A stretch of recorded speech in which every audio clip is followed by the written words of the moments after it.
بسم اللہ الرحمن الرحیم لقد جاءكم رسول من انفسكم عزيز عليه ما عنتم حريص عليكم بالمؤمنين رؤوف رحيم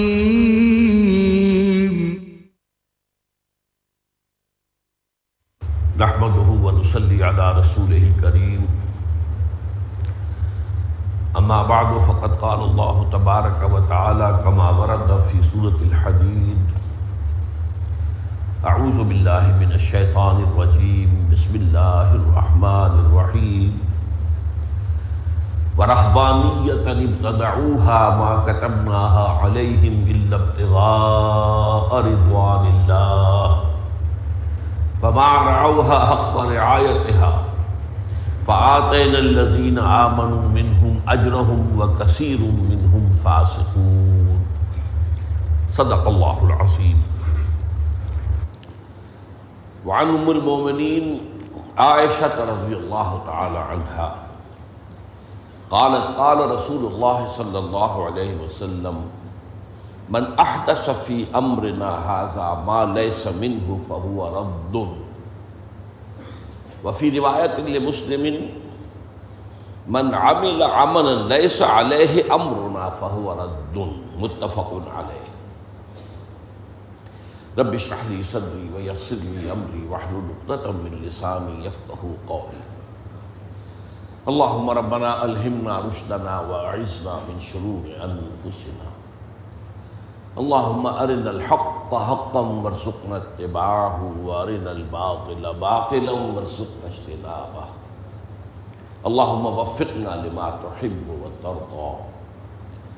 اللهم انا نعوذ بك من البدعات والمحدثات فاعذنا منها آمین یا رب العالمین.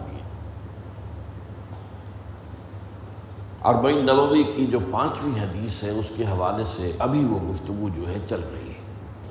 سورہ حدید کی جو آیت آج تلاوت کی ہے وہ ترجمہ کیا ہے؟ ان لوگوں نے رہبانیت کی بدعت ایجاد کر لی، ہم نے وہ ان پر لازم نہیں کی تھی، لیکن صرف یہ لازم کیا تھا کہ اللہ تعالیٰ کی رضا کو حاصل کرنے کی کوشش کرو. پھر انہوں نے اس کی پابندی بھی نہیں کی جیسے کہ کرنی چاہیے تھی. تو جو ان میں سے صاحب ایمان تھے یا ہوئے ان کا اجر ہم انہیں عطا کریں گے، لیکن ان کی اکثریت جو ہے فاسقوں کو مشتمل ہے. قرآن مجید میں بدعت کا لفظ جو ہے وہ صرف اسی ایک آیت میں آیا اور رہبانیت کے ضمن میں آیا. اس ضمن میں میں نے اسی قدر تفصیل بیان کی تھی کہ یہ حضرت عیسیٰ علیہ السلام کے جو حواریین تھے، کیونکہ خود حضرت عیسیٰ علیہ السلام پر اور انہی کے ہم عصر بھی تھے اور ذرا سے سینئر تھے حضرت یحییٰ علیہ السلام، ان دونوں پر بھی زہد کا بہت غلبہ تھا. دنیا سے بالکل کنارہ کشی، نہ شادی کی دونوں نے، نہ ہی کوئی لذات دنیاوی سے سروکار رکھا. اس کے نتیجے میں ان کے جو حواریین تھے ان میں بھی یہی رنگ پیدا ہو گیا، اور پھر ان کے بعد نسل بعد نسل یہ رنگ اور گہرا ہو گیا اور بڑھتا چلا گیا اور بڑھتا چلا گیا، یہاں تک کہ اس نے رہبانیت کی شکل اختیار کر لی. اس کی نفی کی گئی ہے قرآن مجید میں، اور اگرچہ قرآن کے الفاظ بہت سخت نہیں ہیں،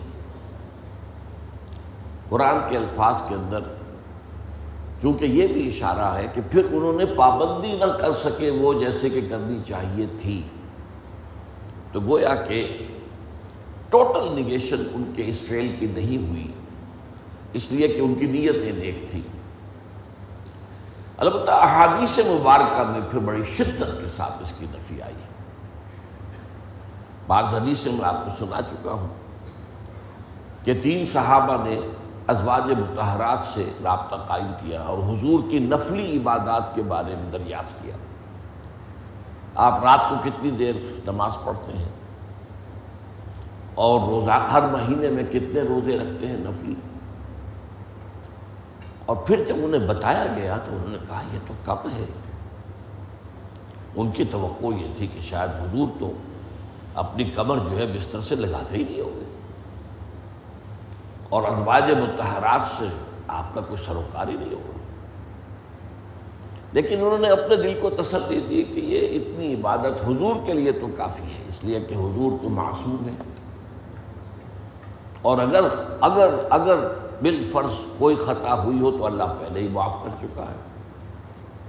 لقد غفر اللہ ما تقدم من ذنبک وما تأخر، تو ان کے لیے تو اتنی عبادت کافی، ہمارے لیے کافی نہیں۔ ایک نے طے کیا میں ساری عمر شادی نہیں کروں گا، دوسرے نے کہا میں ہر رات کو پوری رات کھڑا رہوں گا، تیسرے نے کہا کہ میں ہر روز روزہ رکھوں گا۔ حضور کو اطلاع ہوئی، آپ نے بلایا اور بہت سخت انداز میں سرزنش کی، اور ایسا انداز حضور صلی اللہ علیہ وسلم کا بڑا غیر معمولی تھا کہ خدا کی قسم میں تم سب سے بڑھ کر متقی ہوں اور سب سے بڑھ کر میرے دل میں اللہ کی خشیت ہے، لیکن میں رات کو سوتا بھی ہوں، عبادت بھی کرتا ہوں، روزہ رکھتا بھی ہوں، نہیں بھی رکھتا، نفلی روزہ، اور میں نے شادیاں کی ہیں، میری متعدد بیویاں۔ فمن رغب عن سنتی فلیس منی، اب یہ ہے بہت سخت انداز، جو میری سنت سے اعراض کرے گا وہ مجھ میں سے نہیں ہے، خواہ نیت کتنی ہی نیک ہو۔ ظاہر بات ہے کہ جو بھی انہوں نے سوچا تھا وہ نیک نیتی سے سوچا تھا، جیسے رہبانیت بھی نیک نیتی سے شروع ہوئی لیکن پھر بڑھتی چلی گئی، ردے پر ردا چڑھتا چلا گیا، لیکن حضور کی طرف سے نفی جو ہے وہ پھر بہت سخت انداز میں ہوئی ہے۔ آج میں ایک حدیث اس سلسلے کی آپ کو سنا رہا ہوں۔ وعن انس بن مالک رضی اللہ تعالی عنہ ان رسول اللہ صلی اللہ علیہ وسلم کان یقول،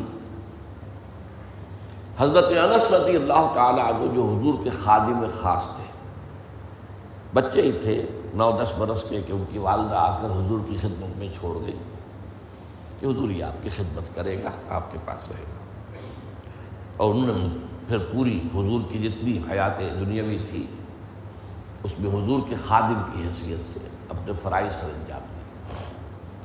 وہ یہ فرماتے ہیں کہ حضور صلی اللہ علیہ وسلم یہ فرمایا کرتے تھے، یعنی یہ ایک دفعہ نہیں، کانا یقول، کہا کرتے تھے، لا تشددوا علی انفسکم فیشدد علیکم یشدد اللہ علیکم فإن قوما شددوا علی انفسہم فشدد اللہ علیہم فتلک بقایاہم فی الصوامع والدیار، اور اس کے بعد حضور نے یہ آیت پڑھی وَرَهْبَانِيَّةً ابْتَدَعُوهَا مَا كَتَبْنَاهَا عَلَيْهِمْ، یہ سنن ابی داؤد کی روایت ہے۔ دیکھو اپنے اوپر سختی مت کرو، یہ عبادات کے ردے پر ردے چڑھاتے جانا، اور یہ تشدد کرو گے تو اللہ بھی تم پر تشدد کرے گا۔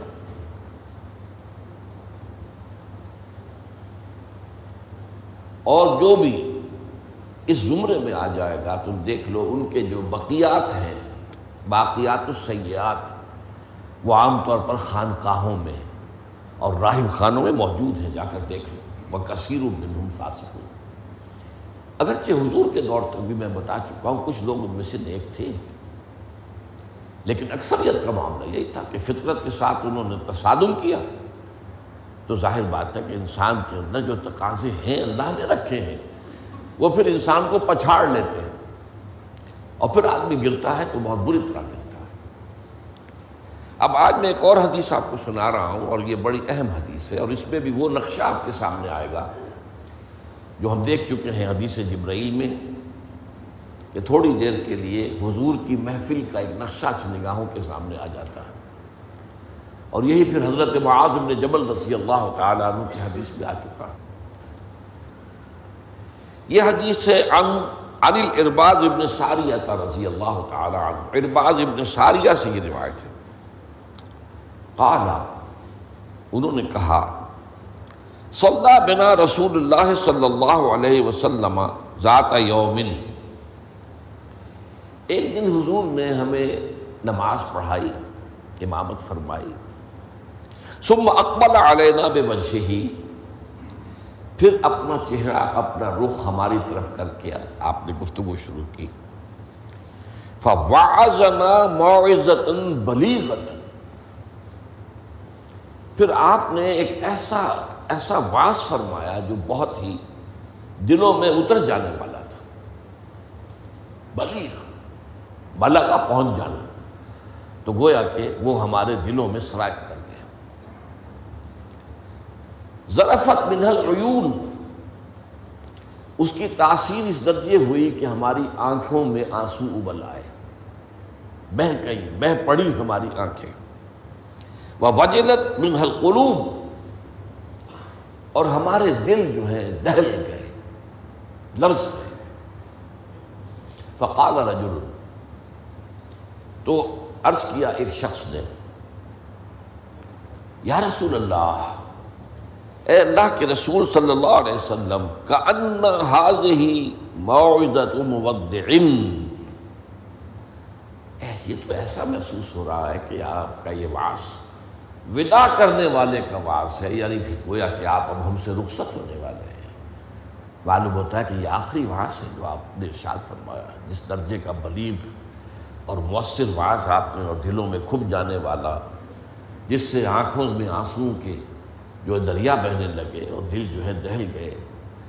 تو کأن ہذہ موعظۃ مودع، وداع کرنے والا، مودع، تو جیسے وہ جاتے ہوئے آخری وقت میں نصیحت کرتا ہے، آپ کی معلوم ہوتا ہے ایسی نصیحت ہے۔ فأوصنا، تو ہمیں ذرا مزید وصیت فرمائیے کہ آپ ہمیں کیا تاکید کر رہے ہیں۔ اگر یہ واقعی آپ کا اس دنیا سے رخصتی کا وقت قریب آ گیا ہے تو پھر ہمیں وہ باتیں بتائیے کہ جن کی ہمیں سب سے زیادہ ضرورت ہوگی۔ اب یہاں سے حضور کا قول شروع ہو رہا ہے۔ فقال، حضور نے فرمایا، اوصیکم بتقوی اللہ، سب سے پہلے تو میں وصیت کرتا ہوں تمہیں اللہ کا تقوی اختیار کرنے کی۔ تقوی کے معنی بہت مرتبہ بیان ہو چکے، بچنا، اور یہ تقوی ایک دنیا کا ہے، ایک آخرت کا ہے۔ دنیا میں معصیت سے بچنا، گناہوں سے بچنا، اللہ کی نافرمانی سے بچنا، شریعت کے حدود سے تجاوز کرنے سے بچنا، یہ بچنا ہے، بچ کر چلنا۔ جیسے کہ کسی گھنے جنگل میں سے گزرنا پڑے انسان کو، اور وہاں کوئی پگڈنڈی بھی نہیں، کوئی راستہ بنا ہوا نہیں، اونچی اونچی گھاس ہے اور درخت ہے، اور اگر وہ امیزون کا ٹاس ہو یا کانگو کا ٹاس ہو تو درختوں سے لٹکے ہوئے بھی سانپ موجود ہوتے ہیں۔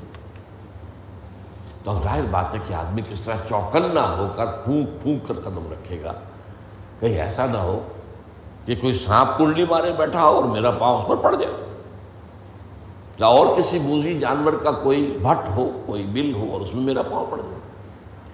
تو یہ بچ کر چلنا کہ لو سانس بھی آہستہ کہ نازک ہے بہت کام، آفاق کی اس کارگہ شیشہ گری کا، ہر سانس کا لحاظ رکھو۔ تو سب سے پہلے تو اوصیکم بتقوی اللہ، نمبر 2 والسمع والطاعت، ایک نظم جماعت جو ہے، تمہاری اجتماعیت، صاحب بات ہے میرے بات خلافت ہوگی۔ ابھی تو تم میری بات مان رہے ہو، میں اللہ کا رسول بھی ہوں، لیکن اب میرے بعد رسول تو نہیں ہوگا، نبی تو نہیں ہوگا، خلیفہ ہوگا، لیکن اس کے لیے بھی سمع و طاعت، اس کا حکم سننا اور ماننا، تاکہ رکھنے نہ پڑے جماعتی زندگی میں، افتراق نہ ہو۔ اس لیے کہ ظاہر بات ہے کہ United you stand, divided you fall. جب ڈویژن ہو جائے، اختلاف ہو جائے، تو پھر ظاہر بات ہے زوال آ جائے گا، اور یہ ہوا ہے۔ حضرت عثمان رضی اللہ تعالیٰ عنہ کی شہادت کے بعد سے وہ ڈویژن ہو گئی، شیعان عثمان، شیعان علی، اور پھر آپ کو معلوم ہے خانہ جنگی ہوئی۔ حضرت علی رضی اللہ تعالیٰ عنہ کا جو پورا عہد خلافت جو ہے وہ خانہ جنگی کی نظر ہو گیا۔ 1 لاکھ کے قریب مسلمان جو ہیں ایک دوسرے کی تلواروں اور تیروں اور نیزوں سے ختم ہو گئے۔ تو ظاہر بات ہے کہ پھر زوال تو شروع ہو ہی جانا تھا۔ فرمایا والسمع والطاعت وَإِن كَانَ عَبْدًا حَبَشِيًّا، خواہ تمہارا خلیفہ تمہارا امام چاہے ایک حبشی غلام ہو، یہ نہ سمجھنا کہ تم برتر ہو، اعلیٰ ہو، وہ ادنا ہے، وہ گھٹیا ہے، نہیں، حبشی غلام بھی ہو تو فَإِنَّهُ مَن يَعْشُ مِنكُم بَعْدِي فَسَيَرَىٰ اخْتِلَافًا كَثِيرًا، اس لیے کہ تم میں سے جو بھی میرے بعد زندہ رہے گا وہ بہت کثرت کے ساتھ اختلاف دیکھے گا کہ مسلمانوں میں اختلاف ہو جائے۔ اختلاف تو حضرت ابوبکر کے زمانے بھی ہوا، بس بات ہو گئی، اختلاف رائے ہو گیا، پھر فیصلہ ہو گیا، پھر سب عمل کر رہے ہیں۔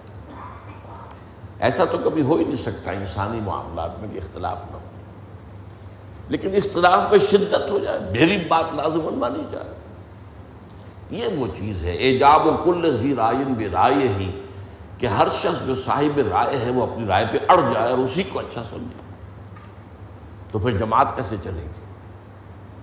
جماعت میں ظاہر بات ہے کہ کسر و انکسار کرنا پڑتا ہے، اپنی رائے کو پیچھے ڈالنا پڑتا ہے، امیر کی رائے کو ماننا پڑتا ہے۔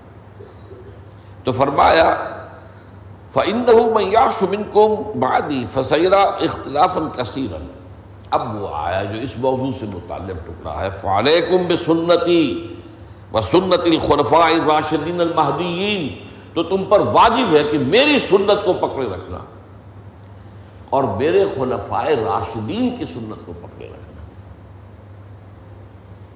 یہ تاکید، ان کی سنت کو مضبوطی کے ساتھ تھامے رکھنا۔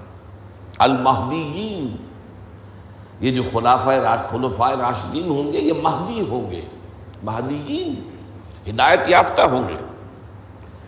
تمسکوها وعضوها بالنواجذ، دیکھو میری سنت کو اور میرے خلفائے راشدین کی سنت کو اپنے دانتوں سے پکڑ کر رکھو۔ یہ کچلیوں کے دانت جو ہوتے ہیں کسی شے کو پکڑنے کے لیے، درندوں میں آپ کو معلوم ہے یہ لمبی ہوتی ہے کچلیاں، یہ چونکہ زندہ گوشت کو پھاڑنا ہوتا ہے، زندہ جانور کو یہ کچلیاں ہی ہوتی ہیں جو ان کو پھاڑتی ہیں، یہ آگے کے دانت یہ کام نہیں کر سکتے۔ ہمارے ہاں چونکہ اب انسان جو ہے کچا گوشت نہیں کھاتا تو کچلیوں کی اتنی ضرورت نہیں ہے، تو چھوٹی رہ گئی ہے، نشان تو ہے۔ تو فرمایا عضو علیہا بالنواجذ، اپنی کچلیوں سے، دانتوں سے اسے پکڑ لو۔ وَإِيَّاكُمْ وَالْمُحْدَثَاتِ الْأُمُورِ، اور دیکھو ہرگز نئے پیدا ہونے والے معاملات کی پیروی نہ کرنا، یہ بدعت ہے۔ میں پچھلی مرتبہ بیان کر چکا ہوں، بدعت اور محدثہ، بدعہ محدثہ یہ ہم معنی الفاظ۔ وَإِيَّاكُمْ وَالْمُحْدَثَاتِ الْأُمُورِ فَإِنَّ كُلَّ مُحْدَثَةٍ بِدْعَةٍ وَكُلَّ بِدْعَةٍ ضَلَالَةٍ، اس لیے کہ ہر نئی پیدا شدہ چیز بدعت ہے اور ہر بدعت گمراہی ہے۔ میں نے اس اعتبار سے آپ کو یاد ہوگا کہ بدعت کے جو اسباب پیدا ہیں وہ بھی کل پچھلی مرتبہ بیان کیے تھے۔ بدعت کا ایک سبب یہ ہوتا ہے کہ جب دین کا ہماگیر تصور سامنے نہیں رہتا، دین کے ہماگیر تصور میں عبادات بھی ہیں، معاملات بھی ہیں، اور معاملات کی اہمیت زیادہ ہے۔ معاملات کی کوتاہی کو اللہ معاف نہیں کرے گا، عبادات کی کوتاہی کو اللہ معاف کر دے گا، وہ تو اللہ کے لیے ہے نا، تو اللہ تعالیٰ تو بہت معاف فرمانے والا ہے۔ لیکن انسانوں کا حق اللہ کیسے معاف کرے گا؟ آپ نے کسی کا حق مارا ہے تو اس کا حساب کتاب تو ہو کر رہے گا، یا تو آپ کے کچھ برے اعمال، اس کے کچھ برے اعمال، گناہ آپ کے حساب میں آئیں گے، اور یا آپ کی کچھ نیکیاں ہوں گی تو وہ دے دی جائیں گی اس کو جس کا کہ حق آپ نے مارا۔ وہ گیو اینڈ ٹیک وہاں ہوگا، کریڈٹ ڈسکریڈٹ جو ہے وہ ہوگا، کریڈٹ اور ڈیبٹ وہ ہو کر رہے گا۔ اب تیسری چیز اور ہے، عبادات، معاملات، اور سب سے اوپر اللہ کے دین کو غالب کرنے کی جد و جہد۔ یہ ہم نے حضرت معاذ کی حدیث میں پڑھا ہے، وَضَرْبَتِ السَّلَامُ مِنْ الْجِهَادُ فِي سَبِيلِ اللَّهِ۔ اسلام ایک درخت کے مانند ہم نے دیکھا، وہاں حضور نے مثال دی، اس کی جڑ ہے وہ تو ہے شہادت لا الہ الا اللہ وان محمد رسول اللہ، ایک تنا ہے اقام الصلاۃ و ایتاء الزکوٰۃ، ضرورت السلام منہ، اور آپ کو معلوم ہے کہ اصل جو درخت سے مطلوب ہوتا ہے وہ تو اوپر ہوتا ہے۔ ٹھیک ہے، بعض درختوں کی لکڑیاں بھی کام میں آ جاتی ہیں، جلا کے بھی لیتے ہیں یا وہ اس سے فرنیچر بن جاتا ہے، لیکن اصل جو ہے پودا لگایا ہے تو پھول کے لیے، درخت لگایا تو آم کے لیے۔ وہ کہاں ہوتا ہے؟ وہ تو جڑ میں تو نہیں لگتا، وہ تنے پر نہیں لگتے، وہ تو اوپر۔ تو وہ جو چوٹی ہے وہ جہاد فی سبیل اللہ ہے۔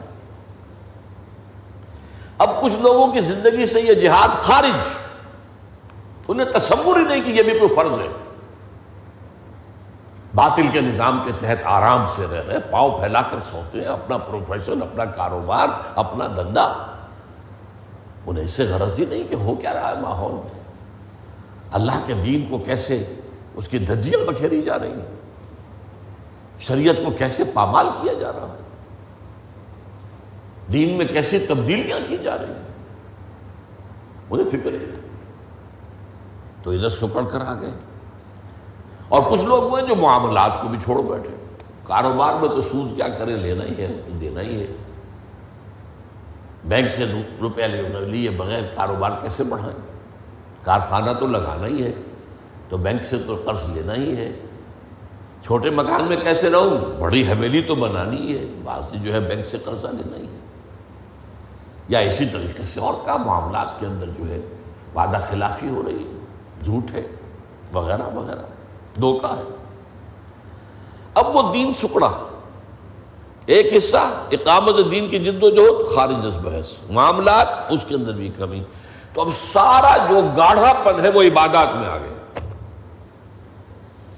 میں نے مثال دی تھی آپ کو کہ ایک تشلا ہوتا ہے نا، اس میں پانی بھرا ہوا ہے، 1 انچ اونچا ہے، 2 انچ اونچا ہے، اسی کو آپ کسی جار میں ڈال دیجئے وہ 1 فٹ اونچا ہو جائے گا۔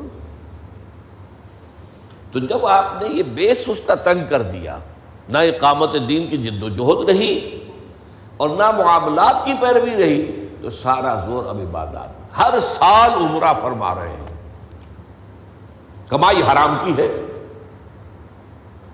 کچھ لوگ ہیں بڑے فخر سے کہتے ہیں ہر سال حج کو جاتا ہوں، اور میرا مصلی مقرر ہے پہلی صف کے اندر، وہاں شرطوں کو رشوت دیتے ہیں اور وہ ان کے مصلی محفوظ رکھتے ہیں، سمجھتے بڑی نیکی کا کام کرتے ہیں۔ حالانکہ دیکھیے، میں خاص طور پر آپ کو بتا دوں، حضور صلی اللہ علیہ وسلم نے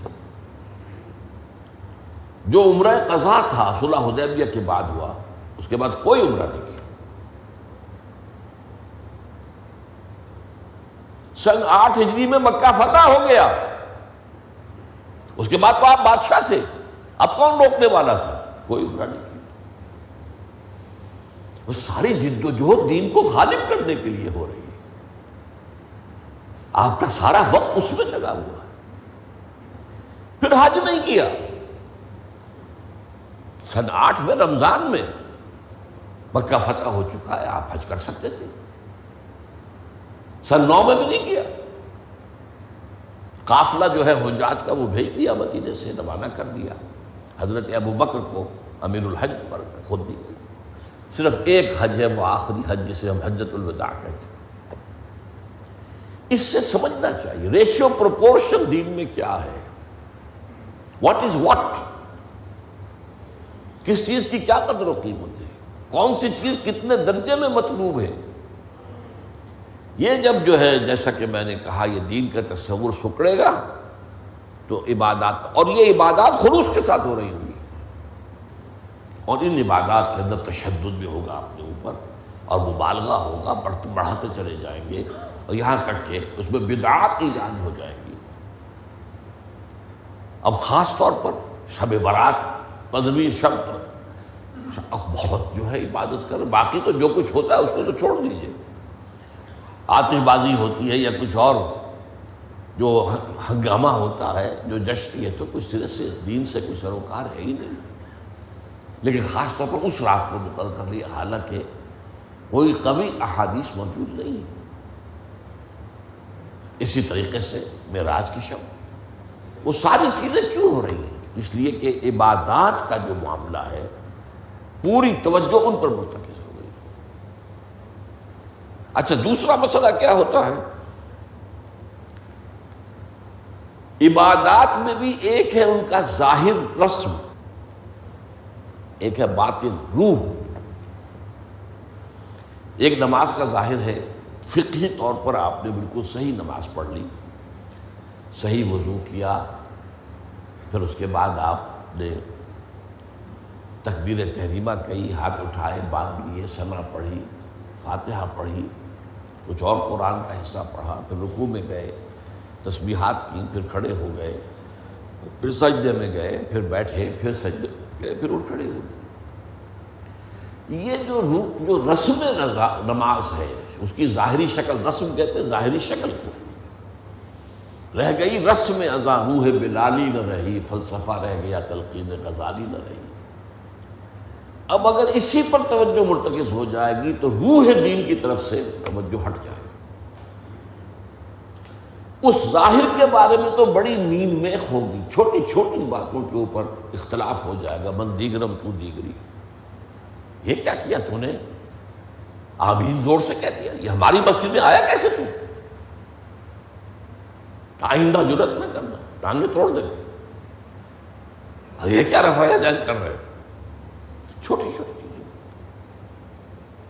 بڑی چیزیں سب ہضم، لکڑ ہضم، پتھر ہضم، سود ہضم، جھوٹے کاروبار سے آنے والی آمدنی ہضم، یہ اختلافات ہضم نہیں ہوتے، اس میں پھر رسومات کا اضافہ ہوگا، رسومات پر رسومات، رسومات پر رسومات۔ اب اسی کی ایک مثال ہے، شادی بیاہ کے لیے رسمیں کتنی ہو گئی۔ ہم نے تحریک شروع کی، اللہ کا شکر ہے، کچھ چرچا ہے، بھائی نکاح مسجد میں کرو، لڑکی والوں کے ہاں کوئی دعوت طعام اس کا ثبوت نہیں ہے۔ دعوت طعام ایک ہے اور وہ دعوت ولیمہ ہے لڑکے کی طرف سے، اس کا گھر آباد ہوا ہے، وہ اپنی خوشی منائے، سیلیبریٹ کرے اپنے دوستوں، یہ ثابت ہے، اس کی تاکید ہے۔ باب الولیمہ حدیث کی کتابوں کے اندر پورا باب ہے، باقی اور کوئی نہیں۔ اب یہ ہمارے ہاں بارات چڑھ رہی ہے اور پہلے سیرا بن رہا ہے اور پھر وہاں کچھ پیسے پیش کیے جا رہے ہیں، پھر وہ بارات گئی ہے جتھا بن کر، اور وہ لڑکی والوں کے ہاں جو ہے وہاں نکاح ہوا ہے، اور وہاں پھر وہ جو کھانے کھائے جا رہے ہیں ان میں جو آپ کو معلوم ہے اسراف ہو رہا ہے، جو کھانا جو ہے برباد ہو رہا ہے جس طریقے سے کھاتے ہیں، یہ ساری چیزیں، اور پھر کتنی دعوتیں ہوتی ہیں، مہندی کی دعوت ہو رہی ہے، مہندی کی رسم ہو رہی ہے، ابھی تو تاریخ لینے جا رہے ہیں لڑکی والوں کے ہاں، وہ دعوت ہو رہی ہے، جشن ہو رہا ہے، پر ہوتا کہاں ہے یہ؟ جن لوگوں کی حرام کی کمائی جو ہے، جن کے پاس انبار اس کے ہیں، وہ اپنی دولت کے اظہار کے لیے یہ سارے کام کرتے ہیں، اور اس کا نام تبذیر ہے قرآن مجید کی اصطلاح میں، تبذیر۔ ان المبذرین کانوا اخوان الشیاطین، یہ جو پیسے لٹانے والے ہیں اپنے نام و نمود کے لیے، شہرت کے لیے، دکھاوے کے لیے، یہ شیطانوں کے بھائی ہیں۔ نتیجہ کیا نکلتا ہے؟ آپ کے پاس تو دولت کے انبار تھے، آپ نے کیا، ایک غریب آدمی کی مصیبت ہو گئی، وہ کیا کرے؟ میری بیٹی کیا کہے گی؟ میری شادی پر میرا باپ یہ بھی نہیں کر سکا۔ وہ کھاتے پورے کرتے ہیں جس طرح بھی ہو، کچھ بھی، کہیں حرام سے کمائیں، کہیں چوری کریں، کہیں ڈاکہ ڈالیں، کہیں رشوتیں لیں، جس کے ہاں چند بیٹیاں ہو جائیں اس کی نیندیں حرام ہو جاتی ہیں۔ جبکہ اسلام کا اصول یہ ہے، شادی میں لڑکی والوں کا ایک پیسہ بھی خرچ نہیں ہونا چاہیے، مہر لڑکا دے گا، محفل نکاح میں چھوارے لائے یا کچھ اور لائے، ٹافیاں لائے، کچھ آئے، منہ میٹھا کرانے کے لیے لڑکا لائے گا، ولیمہ لڑکا کرے گا، لڑکی والوں کا تو خرچ ہی نہیں، نہ جہیز کا کوئی تصور اسلام میں۔ لیکن ہمارے یہاں سارا معاملہ الٹا ہے۔ تو یہ ہے اصل میں جو اسباب ہوتے ہیں۔ اس میں میں نے ایک چیز آپ کو اور بتائی تھی، جہاں کوئی بدعت آئے گی وہاں سے کوئی سنت غائب ہو جائے گی۔ حدیث سنانے سے رہ گئی تھی، ما احدث قوم بدعۃ الا رفع مثلها من السنۃ، رواہ احمد رحمہ اللہ۔ کوئی قوم بھی کوئی بدعت ایجاد نہیں کرتی مگر یہ کہ اس کی جگہ سے سنت اٹھ جاتی ہے۔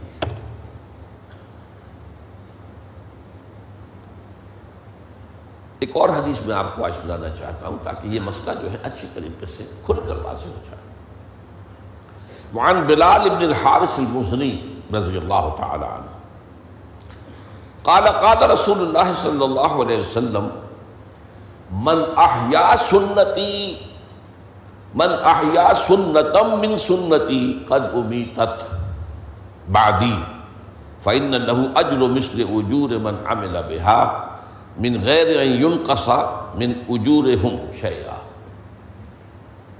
جو شخص میری کسی سنت کو زندہ کرے گا جو میرے بعد مر چکی ہو.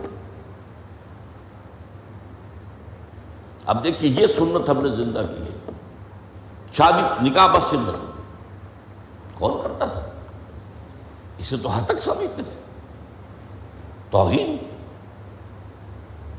تو من احیا سنتن من سنتی، ہم نے سنت بیعت ایجاد کی ہے، اس کو زندہ کیا ہے. جماعتی زندگی کہیں رہ گیا تھا بیعت کی بنیاد پر. مغرب سے آیا ہوا نظام، ممبرشپ اور اس سے صدر کو منتخب کرو، 2 سال کے بعد 4 سال کے بعد پھر انتخاب ہو، ایک کمیٹی ہو، مینیجنگ کمیٹی ہے، وہ صدر کے اوپر ڈنڈا لے کے کھڑی رہے یا صدر جو ہے اس کے اوپر ڈنڈا لے کے کھڑا رہے اور کھینچتان رہے. اسلام میں تو نہیں. بیعت تھی، قرآن میں بیعت ہے، سنت میں بیعت ہے، سیرت میں بیعت ہے، اور کم سے کم 1300 برس کی تاریخ میں بیعت ہی ہے صرف، اور کوئی بھی آپ کو نشان کسی اور طریقے تنظیم کا ملتا ہی نہیں. خلافت ہی تو بیعت پر، ملوکیت بھی بیعت پر.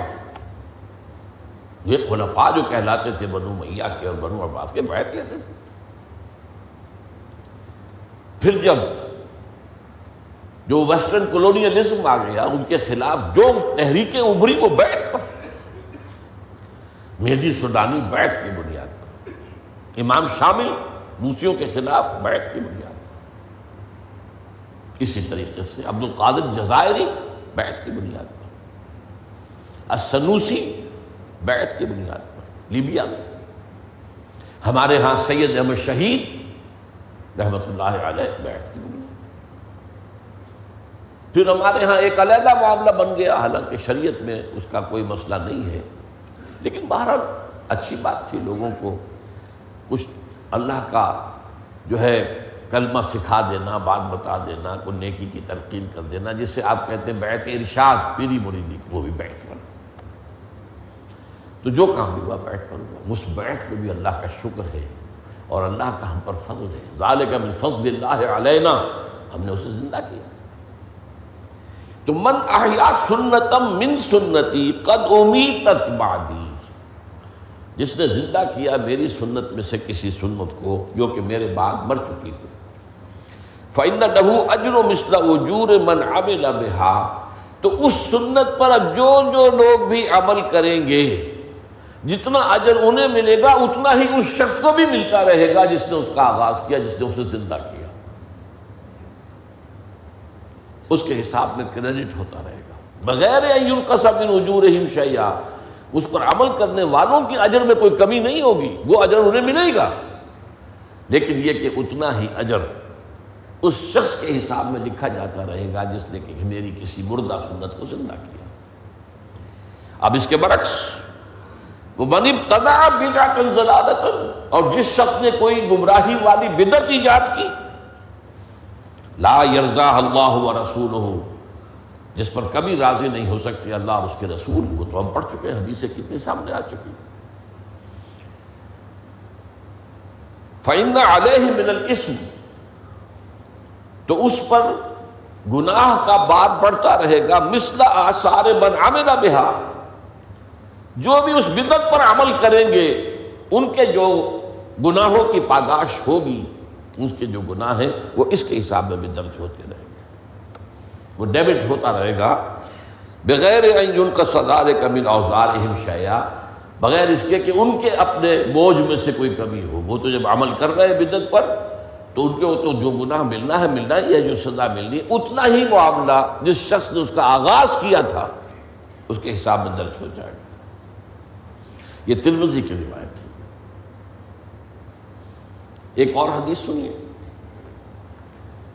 یہ امام بیہقی لائے ہیں، شعب الایمان ان کی ایک کتاب ہے، احادیث کا مجموعہ ہے۔ من وقر صاحب بدعۃ فقد اعان علی ہدم الاسلام۔ حضور فرماتے ہیں جس شخص نے کسی بدعتی کی توقیر کی، اس کی عزت کی۔ اور ایک اور جگہ تو آتا ہے من مشى مع فاسق لیقویہ، پہلے یہ حدیث مکمل ہو جائے، من وقر صاحب البدعۃ فقد اعان علی ہدم الاسلام، تو اس نے اسلام کو منہدم کرنے میں مدد دی۔ ہی از این ایبیٹر۔ ایک مجرم ہوتا ہے، ایک مجرم کے اندر ایبیٹمنٹ کرنے والا، اس میں شامل ہونے والا۔ اور دوسری حدیث میں آپ کو سنا رہا تھا من مشى مع فاسق لیقویہ غضب اللہ تعالی واہتز له العرش۔ جو مسلمان کسی فاسق کے ساتھ چلتا ہے، اس کو تقویت دینے کے لیے اللہ تعالیٰ غضبناک ہوتے ہیں، اور اس درجے کہ اللہ کا عرش کانپ اٹھتا ہے۔ واہتز له العرش، یہ ہے بدعات کا، محدثات کا، رسومات کا، نئی نئی ایجادات کا یہ مقام ہے ہمارے دین میں۔ اس کے برعکس کیا ہے؟ ایک اصول طے کر لینا چاہیے۔ جو چیز ثابت ہے صحابہ سے اور حضور سے، سر آنکھوں پر دعوت ولیمہ ثابت ہے، سر آنکھوں پر دعوت دیجیے لوگ۔ جو کچھ ثابت ہی نہیں، اس کا مطلب ہے یہ کہیں باہر سے آئی ہوئی چیز ہے، کوئی جہیز ثابت نہیں۔ یہ ہندوانہ پس منظر ہے، اس وجہ کیا ہے؟ ہندوؤں میں لڑکی کا وراثت میں حصہ نہیں ہے، وہ جب گھر سے رخصت کرتے ہیں تو کچھ دان دہیج دے کر رخصت کر دیتے، جاؤ بھائی اب تمہارا اس گھر سے کوئی سروکار نہیں ہے، ہماری وراثت میں تمہارا کوئی حصہ نہیں ہے۔ اسلام میں تو لڑکی وارث ہے، لیکن ظاہر بات ہے جہیز دے کر، اور اس کے بعد لوگ عام طور پر فارغ سمجھتے ہیں اپنے آپ کو کہ لڑکیوں کا اس طرح، وہ تو جی شادی کے اندر اتنا خرچ ہوا وہ تو دے دیا گیا۔ جہاں بدعت آئی سنت غائب ہو گئی، اور یہ سنت کیا آئی تو فرض۔ جو احکام آئے ہیں وراثت کے سورہ نساء میں، مما قل منہ او کثر، چاہے وراثت تھوڑی ہو چاہے زیادہ ہو، وصیت کرنا فریضۃ من اللہ، اللہ کی طرف سے فرض، اور وہ ہمارے تصورات سے نکلی ہوئی ہے۔ اس ضمن میں آخری حدیث، اور بڑی پیاری حدیث ہے، اللہ تعالی ہمیں اس کا جو مثبت پہلو ہے اس پر عمل کرنے کی توفیق عطا فرمائے۔ کل امتی یدخلون الجنہ الا من ابا، بڑا پیارا انداز ہے، اصل میں کسی بات کو سمجھانے کے لیے بھی مختلف انداز ہو سکتے ہیں۔ میری امت پوری کی پوری جنت میں جائے گی سوائے اس شخص کے جو خود ہی انکار کر دے۔ اب صحابہ حیران ہوئے، قیل ومن ابا، حضور کون ہوگا بدبخت جو خود انکار کرے جنت میں داخلے سے؟ قال من اطاعنی دخل الجنہ ومن عصانی فقد ابا، جس نے میری اطاعت کی، میرا حکم مانا، میری پیروی کی، میرا اتباع کیا، جنت میں داخل ہو جائے گا، اور جس نے میری نافرمانی کی گویا کہ اس نے جنت میں داخلے سے انکار کیا ہے۔ ان احادیث کی روشنی میں بدعت اور محدثات الامور، ان سے بچنے کی پوری کوشش ہمیں کرنی چاہیے۔ اور میں نے آپ کو بتایا جبرے کا فارمولہ، تلاش یہ کیجئے کہ سنت سے ثابت ہے، اچھا سنت سے ایک چیز ثابت بھی ہے، لیکن کس ریشیو پروپورشن کے ساتھ ثابت ہے۔ آپ کو معلوم ہوگا کہ یہ جو ٹیومر کہلاتا ہے اور کینسر، وہ باڈی ہی کا کوئی ٹیشو ہوتا ہے جو آؤٹ آف پروپورشن بڑھنا شروع کر دیتا ہے۔ یہ آؤٹ آف پروپورشن جو بڑھنا شروع ہو جائے گا، وہ یا تو باہر ایک جو ہے وہ گولے کی شکل میں آ جائے گا یا لٹکتا ہوا ہوگا، جو بھی ہو، اور یہ اندر کے ٹیشوز کو کھاتا ہوا بڑھتا چلا جائے گا۔ یہی معاملہ ہے دین کا۔ کوئی معاملہ بھی آؤٹ آف پروپورشن آپ لے گئے تو یہ دین کا کینسر ہو جائے گا۔ ہر چیز کو دیکھو، توازن اور اعتدال، اور کتنا سنت کی پیروی صرف اس کا نام نہیں ہے کہ جی یہ چیز ثابت ہے حضور سے، ٹھیک ہے بھائی ثابت ہے، کتنی ثابت ہے، حضور کا عمل اس پر کتنا تھا، اور باقی حضور کا پورا، جیسا کہ میں نے کہا تھا، ایک وہ اقامت دین کی جد و جہد تو ذہنوں سے خارج۔ معاملات بہانوں سے کیا کریں، اس کے بغیر تو کاروبار چلتا ہی نہیں جی۔ کیا کریں جی، وکالت تو جھوٹ بولے بغیر چلتی نہیں، وکالت اور کوئی مقدمہ، ان کا کہنا یہ ہے قانون ایسا ہے، کوئی صحیح سے صحیح مقدمہ بھی ثابت نہیں ہو سکتا، کامیاب نہیں ہو سکتا جب تک جھوٹ شامل نہ کیا جائے۔ تو بھائی دفع کرو اس پروفیشن کو، کوئی اور کام کر لو، کوئی چھابڑی لگا لو اگر حلال کھانا، لیکن بہانوں سے۔ سرکاری ملازم کیا کریں گے جو تنخواہ پہ اتنے، اس میں تو گزارا ہی نہیں۔ مجھے تو ایک دفعہ بڑا حیرتناک تجربہ ہوا تھا، واپڈا ہاؤس میں جو ایک آڈیٹوریم ہے، وہاں سیرت کا جلسہ تھا، میری تقریر تھی، تو وہاں سے گاڑی آئی تھی ایک مجھے لینے کے لیے، جا رہا تھا، بس ڈرائیور تھا میں تھا۔ ڈرائیور میں نے دیکھا بہت چست اور بہت معلوم ہوتا تھا کہ سمجھدار ذہین بھی ہے اور چست چالاک بھی ہے۔ میں پوچھ بیٹھا کہ کیا پیٹرول بیچتے تو نہیں ہیں؟ نہیں بیچتے ہیں، دھڑلے سے بیچتے ہیں، بتا کر بیچتے ہیں۔ کہا میں ان سے یہ کہتا ہوں کہ جو تنخواہ تم مجھے دیتے ہو اس میں مجھے 2 کمروں کا مکان لاہور میں کرائے پر دے دو، میں چھوڑ دوں۔ تو یہ معاملہ ہمارے ہاں جو ہے، اس میں کل نظام کا بھی حصہ ہے، اس میں کوئی شک نہیں، لیکن اس نظام کو بدلنے کا نام ہے اقامت دین، نہ وہ کرنا، اور پھر اس نظام کے اندر بے ایمانیاں کرنا، سود خوری کرنا، سود سے قرضہ لے کر جو ہے بلڈنگیں بنانا، مارکیٹیں بنانا اور پلازے بنانا۔ اب تو پلازوں کا دور ہے۔ تو یہ ساری چیزیں اصل میں دین کے تصور میں محدودیت پیدا ہو جائے اور رسمیت پیدا ہو جائے کہ صرف ظاہری شکل پیش نظر رہ جائے، روح جو ہے اس پر توجہ نہ ہو، تو پھر بدعات اور محدثات الامور جو ہیں پھر ان کا جو ہے گھنا جنگل اگ آتا ہے۔ اقول قولی ھذا واستغفر اللہ لی ولکم ولسائر المسلمین والمسلمات۔